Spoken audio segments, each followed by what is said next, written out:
அண்மை செய்தியை பார்க்கிறோம்.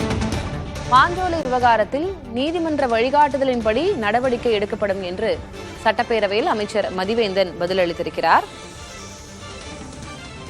வனத்துறை மானிய கோரிக்கை மீதான விவாதத்தில் அமைச்சர் மதிவேந்தன் இந்த பதிலை அளித்திருக்கிறார். சட்டப்பேரவையில் அவர் பேசியவற்றை பார்க்கலாம்.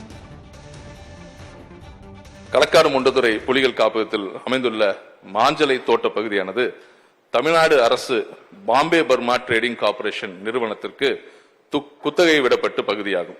குத்தகை காலம் முடிவடையும் நிலையில் அங்கு பணி செய்யும் தொழிலாளர்கள் மறுவாழ்வு உதவிகள் குறித்து கோரிக்கைகள் உள்ளன. இது குறித்த வழக்கு மாண்புமை சென்னை உயர்நீதிமன்ற மதுரை கிளையில் நிலுவையில் உள்ளது. உயர்நீதிமன்ற வழிகாட்டுதலின் பேரில் அரசு நடவடிக்கைகள் மேற்கொள்ளும் என்பதை இந்த நேரத்தில் தெரிவித்துக் கொள்கிறேன்.